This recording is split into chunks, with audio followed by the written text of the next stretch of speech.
Hi friends, നമ്മുടെ ആക്ട്രസിനെ പിച്ചി ചീന്തിയ case അല്ലേ, അപ്പോൾ കോടതിയിൽ ഇത് നടന്നുകൊണ്ടിരിക്കുകയാണ്. അവർക്കുള്ള ശിക്ഷ നടപ്പിലാക്കാൻ പോവുകയാണ്. അതിനു മുന്നേ പൾസർ സുനി വളരെ ആഡംബര കാറുകളിൽ വന്നിറങ്ങുന്നു. ആര് സഹായിക്കുന്നു എന്ന് നമുക്കിതിന് ചർച്ച ചെയ്യേണ്ടതുണ്ട്. അതിനോടൊപ്പം തന്നെ ഇവർക്ക് കിട്ടിയ ശിക്ഷ ഏത് തരത്തിലായിരിക്കും ഇവർ പറഞ്ഞിരിക്കുന്നത്. ഫസ്റ്റിന് ഇവരുടെ അഭിപ്രായങ്ങൾ ആരായും, അപ്പോൾ ഇവരുടെ വക്കീലന്മാരും ഇവരും കൂടി എന്തൊക്കെ പറഞ്ഞിട്ടുണ്ട്, ഈ രണ്ട് കാര്യങ്ങൾ നമുക്ക് ചർച്ച ചെയ്യണം. അതിനു മുന്നേ എൻ്റെ ചാനൽ ഒന്നല്ല ഒരു സബ്സ്ക്രൈബ് ചെയ്യുക, ഷെയർ ചെയ്യുക, ലൈക്ക് ചെയ്യുക, ബെൽബട്ടനും കൂടി അമർത്തുക കേട്ടോ. അപ്പോൾ ആദ്യം തന്നെ നമുക്ക് ഈ പൾസർ സുനി ഫസ്റ്റ് പ്രതിയെക്കുറിച്ച് മാക്സിമം നമുക്കൊന്ന് പറയണം. 19 വയസ്സിലാണ് ഇയാൾ ഈ കള്ളക്കടത്ത്, അതുപോലെ തന്നെ മോഷണം എന്നിവയൊക്കെ കൈമുതലാക്കിയ ആളാണ് 19 വയസ്സ് മുതൽ കേട്ടോ. ഇനി ഈ നമുക്ക് പരിചിതമായത് നമ്മുടെ നടിയെ ആക്രമിച്ചതിന് ശേഷമാണ്. അപ്പോഴാണ് ഈ പൾസർ സുനി എന്ന പേര് നമുക്ക് എല്ലാവർക്കും പരിചിതമാകുന്നത്, കേരളത്തിലൊട്ടാകെ അറിയപ്പെടുന്നുണ്ട്. അതിന് മുന്നേ ഇയാൾ എന്തൊക്കെ നടത്തിയെന്ന് നമുക്ക് പിന്നീടാണ് നമുക്ക് മനസ്സിലായത് അല്ലേ. അങ്ങനെ സുപ്രീം കോടതി, നമ്മുടെ ഇവിടെ കേരളത്തിലെ ഹൈക്കോടതിയിൽ നിന്നൊന്നും കിട്ടാതെ സുപ്രീം കോടതിയിൽ നിന്നാണ് ഇയാൾക്ക് എന്ത് കിട്ടിയത്, ജാമ്യം കിട്ടിയത്. ഇങ്ങനെ ജാമ്യം കിട്ടാൻ വേണ്ടി സുപ്രീം കോടതി വരെ എത്താൻ വേണ്ടി ഇയാൾക്ക് എവിടെ നിന്നാണ് പൈസ? പൾസർ സുനി വെറുതെ മോഷണങ്ങളും കള്ളക്കടത്തും അങ്ങനെ ചെറിയ ചെറിയ കാര്യങ്ങൾ ചെയ്തുകൊണ്ട് അന്നന്ന് ജീവിച്ചു പോയിരുന്ന ആളാണ് അല്ലേ. ഇയാളെ പിടിക്കുന്ന സമയത്ത് ഇയാളുടെ വസ്ത്രധാരണത്തിലാണെങ്കിലും ഇയാളുടെ വീടായാലും ഇയാൾക്ക് വലിയ ബാലൻസ് ആയാലും ബാങ്കിൽ ബാലൻസ് ആയാലും ഒന്നുമില്ല. അതൊക്കെ പോലീസ് കണ്ടെത്തിയിട്ടുണ്ട്. പോലീസ് തെളിവുകളൊന്നും ഇയാൾക്കില്ല, ഇയാളുടെ ബാങ്ക് അക്കൗണ്ടിലൊന്നുമില്ല. പിന്നെ എങ്ങനെയാണ് ഇയാൾ ഈ ജാമ്യം ലഭിച്ചത്? സുപ്രീം കോടതിയിൽ നിന്ന് ജാമ്യം ലഭിക്കാനുള്ള കാശ് ആര് ചിലവാക്കി? ഇത്രയും വൻ തുക ചിലവാക്കിക്കൊണ്ട് എങ്ങനെ അയാൾ ജാമ്യം ലഭിച്ചു? ഇതൊക്കെ ചിന്തിക്കേണ്ടത് തന്നെയാണ് കേട്ടോ. ഇതിനു വേണ്ട സാമ്പത്തിക സഹായം എവിടെ നിന്ന് കിട്ടിയെന്നാണ് നമുക്ക് ആദ്യം നോക്കേണ്ടത്. ദിലീപിൽ നിന്നിട്ട് കിട്ടാത്തത് കൊണ്ടാണല്ലോ ഇയാൾ കത്തെഴുതിയിട്ട് ദിലീപിനെ ഭീഷണിപ്പെടുത്തിയത്. ഇനി നടിയിൽ നിന്നും ഇത് തട്ടിപ്പറിച്ച് മേടിക്കാന്ന് വെച്ചാൽ നടി ആദ്യം തന്നെ കേസും കൊടുത്തിട്ടുണ്ട്. അപ്പോൾ ഇയാൾക്ക് രണ്ട് ഭാഗത്തുനിന്നും സാമ്പത്തിക സഹായം കിട്ടിയിട്ടില്ല. കിട്ടാൻ വേണ്ടി ചെയ്ത പരിപാടിയായിരുന്നു, പക്ഷെ കിട്ടിയിട്ടില്ല. പക്ഷേ അപ്പം ഇത് ആര് ചെയ്യിച്ചു? ഇതിനടിയിൽ ഗൂഢാലോചന ഉണ്ട് എന്ന് പറഞ്ഞ ദിലീപ് അല്ലല്ലോ. അത് തെളിയാണ്. കാരണം ദിലീപ് പൈസ കൊടുത്തിട്ടില്ല. എന്നിട്ടും ഇയാൾ എങ്ങനെയാണ് ആഡംബരമായ ജീവിതമാണ് നടിയെ പിച്ച് ചീന്തിയ ശേഷം ചെയ്തത് അല്ലേ. സുപ്രീം കോടതി വരെ എത്തിപ്പെടുകയും അതുപോലെ തന്നെ സുപ്രീം കോടതിയിൽ നിന്ന് ഇത് ജാമ്യം കിട്ടുകയും ആ സുപ്രീം കോടതിയിലേക്കൊക്കെ വന്ന് ജാമ്യം കിട്ടിയതിന് ശേഷം ഇയാൾ സഞ്ചരിച്ചിരുന്നത് എന്താണ്, കിയ കാർണിവൽ എന്ന് പറഞ്ഞ ആഡംബര ബോഷ് കാറുകളിൽ ഇയാൾ സഞ്ചരിച്ചിരുന്നത്. എവിടെ നിന്നാണ് ഇയാൾക്ക് പൈസ? ഇയാൾ ആരാണ് ജാമ്യത്തിലിറക്കിയത്? എവിടെ നിന്നാണ് ഇത്രയും വലിയ കാർ പിടിക്കാനുള്ള പൈസ കിട്ടിയത്? ഇതൊക്കെ തെളിയിച്ചാൽ ആരാണ് നടിയെ പിച്ചി ചീന്തിയത് എന്ന് നമുക്ക് മനസ്സിലാക്കാൻ സാധിക്കും അല്ലേ. അപ്പോൾ പൾസർ സുനിയെ ശരിക്കും ഒന്ന് ട്രേസ് ചെയ്താൽ മതി. പൾസർ സുനി ആർക്ക് വിളിക്കുന്നു, എങ്ങനെ ഇയാൾ പൈസ ചെലവിടുന്നു, ബാങ്ക് അക്കൗണ്ടിലേക്ക് ആര്? പക്ഷേ ഇതാരും ചെയ്യുന്നില്ല. അപ്പം എന്താണ്, ഒരു വമ്പൻ ഗൂഢാലോചന അവിടെ നടന്നിട്ട് തന്നെയുണ്ട് അല്ലേ. അപ്പോൾ ഇതാരും കണ്ടുപിടിക്കുന്നില്ല. ഇതാ വേണ്ട, ദിലീപിനെ നേരെ തൂക്കിലേറ്റിയാൽ മതി, അതാണ് എല്ലാവരും. അപ്പോൾ പൾസർ സുനിയുടെ ബാക്ക്ഗ്രൗണ്ട് ഒന്ന് എങ്ങനെ പൈസ, ദിലീപ് എന്തെങ്കിലും കൊടുത്തിട്ടില്ല അല്ലേ. ദിലീപ് പൾസർ സുനി ഇത്രയും ദേഷ്യത്തിൽ നിൽക്കുന്ന ദിലീപ് രണ്ടുപേരും കൂടി നിന്നിട്ട് പൾസർ സുനി ഒരിക്കലും പൾസർ സുനിക്ക് പൈസ കൊടുത്തിട്ടില്ല. പിന്നെ ആര് കൊടുത്തു?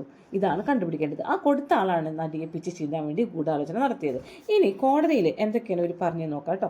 പൾസർ സുനി പറയുന്ന മുട്ടുന്യായം എന്താ വെച്ചിട്ടുണ്ടെങ്കിൽ, അമ്മ മാത്രമേ ഉള്ളൂ, എനിക്ക് അമ്മ മാത്രമേ ഉള്ളൂ, എനിക്ക് പരമാവധി ശിക്ഷ തരരുത്, ശിക്ഷ കുറച്ച് തരണം എന്നാണ് പൾസർ സുനി പറഞ്ഞത്. കരഞ്ഞിട്ടൊന്നുമല്ല, സാധാ ലെവലിൽ. പക്ഷെ മാർട്ടിൻ അവിടെ നിന്ന് മൂങ്ങിക്കരയാണ് കേട്ടോ. അതായത് സെക്കൻഡ് പ്രതി മാർട്ടിൻ, അതെ അയാളാണ് ഡ്രൈവർ, നമ്മുടെ നടിയുടെ ഡ്രൈവറായിരുന്നു അല്ലേ. ആ പൊട്ടിക്കരഞ്ഞുകൊണ്ട് പറയുകയാണ്, എനിക്ക് അറിഞ്ഞിരുന്നില്ല ഇവർ ചെയ്തിരുന്നു എന്ന് അറിഞ്ഞിരുന്നില്ല, ഞാൻ മനസ്സറിഞ്ഞൊരു തെറ്റ് ഞാൻ ചെയ്തിട്ടില്ല എന്ന് പറയുന്നു. അത് മുട്ട നുണയാണ്. കാരണം എന്താണ്, മാർട്ടിൻ പറയുന്നത് എന്താണ്, ചെയ്തിട്ടില്ല എന്ന് പറഞ്ഞിരുന്നെങ്കിൽ ഇയാൾ ഈ നടിയെ പിച്ച് ചെയ്തിരുന്ന സമയത്ത് ഇയാൾ കാർ ഓടിച്ചുകൊണ്ടിരിക്കുകയാണ്. ഇയാൾക്ക് വേണമെങ്കിൽ കാറ് നിർത്തി ഇറങ്ങാം, മറ്റുള്ളവരെ അറിയിക്കാം ഇയാൾ ചെയ്തിട്ടില്ല. ഇയാളെ തോക്കുമുനയിലല്ല നിർത്തിയിരിക്കുന്നത്. പക്ഷേ 2 പേരാണ് ഉണ്ടായിരുന്നത്. ഒരാൾ പിച്ച് ചെയ്യുമ്പോൾ മറ്റൊരാൾ സീൻ പകർത്തിക്കൊണ്ടിരിക്കുകയാണ്. അപ്പോൾ വണ്ടി ഓടിച്ചുകൊണ്ടിരിക്കുന്ന ആരാണ്? മാർട്ടിൻ. അപ്പോൾ ഇയാൾ കുറ്റകൃത്യം ചെയ്തു തന്നെയാണല്ലോ. തോക്കുമുനയെ നിർത്തിക്കൊണ്ട് ഇയാളെ വണ്ടി ഓടിക്കുക എന്ന് പറയുകയാണെങ്കിൽ ഓക്കെ, അയാൾക്കറിയില്ല എന്ന് വേണമെങ്കിൽ പറയാം. പക്ഷെ ഇതല്ല, അയാൾ വണ്ടി ഓടിച്ചുകൊണ്ട് ഇതിന് സഹായിച്ചുകൊണ്ടിരിക്കുകയാണ്. അപ്പോൾ മനസ്സറിഞ്ഞ് ചെയ്തിട്ടില്ല എന്ന് പറയുന്നത് തെറ്റാണ്. പിന്നെ ബാക്കിൽ വന്ന് വണ്ടി ഇടിക്കുന്നു, അങ്ങനെ കുറേ ഒക്കെ എല്ലാവരും കേട്ട് പരിചയ സംഭവങ്ങളാണ്, അതൊക്കെ പറയേണ്ട ആവശ്യമില്ല. 3-ാം പ്രതി മണികണ്ഠൻ, അയാളാണ് ഈ ദൃശ്യങ്ങൾ പകർത്തിയിരുന്നത്. അയാൾ പറയുന്നത് എന്താണ്, എനിക്ക് ഭാര്യയുണ്ട്, 9 വയസ്സായ മകളുണ്ട്, 2.5 വയസ്സായ കുഞ്ഞുണ്ട്, അതുകൊണ്ട് എനിക്ക് എന്താണ് ശിക്ഷയിൽ വളരെ അളവ് തരണമെന്ന് മണികണ്ഠൻ പറയുന്നു. ഈ 9 വയസ്സായ മകളുള്ളപ്പോഴാണ് അന്ന് ഈ നടിയെ പിച്ച് ചീന്തിരുന്നത് അല്ലേ. ആ സമയത്ത് ഈ കുട്ടി ചെറിയ കുട്ടിയായിരുന്ന സമയത്ത് മകളാണെന്ന് ആലോചിക്കണം. അപ്പോഴാണ് വേറൊരു മകളെ പിച്ചി ചീന്തുന്നത്, ദൃശ്യങ്ങൾ പകർത്തുന്നത് കേട്ടോ. അപ്പോൾ മണികണ്ഠനാണ് ഏറ്റവും അധികം സഹായിച്ചിട്ടുള്ളത് ഇയാളെ, പൾസർ സുനിയെ. പിന്നെ 4-ാം പ്രതി വിജീഷാണ് കേട്ടോ. വിജീഷിന് ടെമ്പോയിലുണ്ടായിരുന്ന ആളാണ്. ഈ പൾസർ സുനിയുടെ ഒപ്പം ടെമ്പോയിലുണ്ടായിരുന്നു. അതുകൊണ്ട് തന്നെ ഞാനിതിൽ ഡയറക്റ്റ് ഗൂഢാലോചനയിലില്ല, അതുകൊണ്ട് എനിക്ക് കുറഞ്ഞ ശിക്ഷ വേണം എന്നൊക്കെയാണ് പറയുന്നത്. അഥവാ എന്നെ ശിക്ഷിക്കുകയാണെങ്കിൽ കണ്ണൂർ ജയിലിലേക്ക് എന്നെ അയക്കണം എന്ന് പറയുന്നത് എന്ത് വിചിത്രമായ കാര്യമാണ് നോക്കൂ. എൻ്റെ വീട് അവിടെയാണ്, അപ്പോൾ എനിക്ക് പോയി വരാൻ എളുപ്പത്തിന്. എന്തപ്പോൾ അത് ജയിലിൽ നിന്ന് വീട്ടിലേക്ക് പോയി വരാൻ എളുപ്പത്തിന് കണ്ണൂർ ജയിലിലേക്ക് വേണമെന്നാണ് പറയുന്നത് കേട്ടോ. 5-ാം പ്രതി എന്ന് പറയണ്ടെങ്കിൽ സലീമാണ്, വടിവാൾ സലീം എന്നൊക്കെ അറിയപ്പെടുന്നത് കേട്ടോ. ഒരു തെറ്റും ചെയ്തിട്ടില്ല എന്ന് വടിവാൾ സലീം പറയുന്നത്. എനിക്ക് ഭാര്യയും 1 വയസ്സായ പെൺകുട്ടിയും ഉണ്ടെന്ന് പറയുന്നു. ഈ 1 വയസ്സായ കുട്ടി ഇപ്പം ഉണ്ടായതായിരിക്കില്ല, 1 വർഷമായിട്ടുള്ളൂ. അപ്പോൾ ഈ ഭാര്യ ഇത്രയും വലിയ ക്രൂരകൃത്യം ചെയ്ത ഇയാളെയൊക്കെ കല്യാണം കഴിച്ചല്ലോ. ഇവർ തെറ്റ് ചെയ്തതാന്ന് വ്യക്തമായിട്ട് അറിഞ്ഞുള്ളതാണ് അല്ലേ, ഇവർ 6 പ്രതികളിൽ നിന്ന്.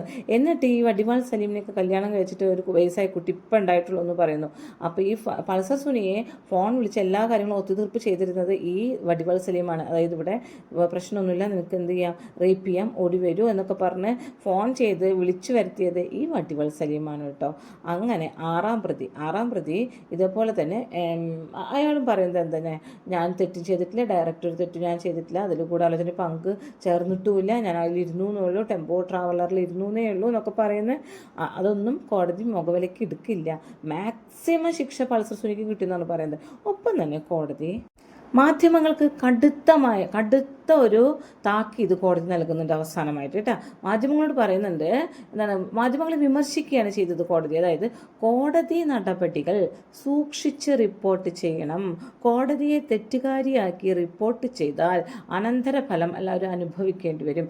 എല്ലാവരും സൂക്ഷിച്ച് റിപ്പോർട്ട് ചെയ്യുക, സത്യസന്ധമായ റിപ്പോർട്ട് നൽകുക എന്നും പറഞ്ഞ് കോടതി മാധ്യമങ്ങളെ നന്നായി രൂക്ഷമായിട്ട് വിമർശിച്ചിട്ടുണ്ട്. ഇനി നമുക്ക് വരും കാലങ്ങളിൽ എന്താ ഉണ്ടാവുക നോക്കാം.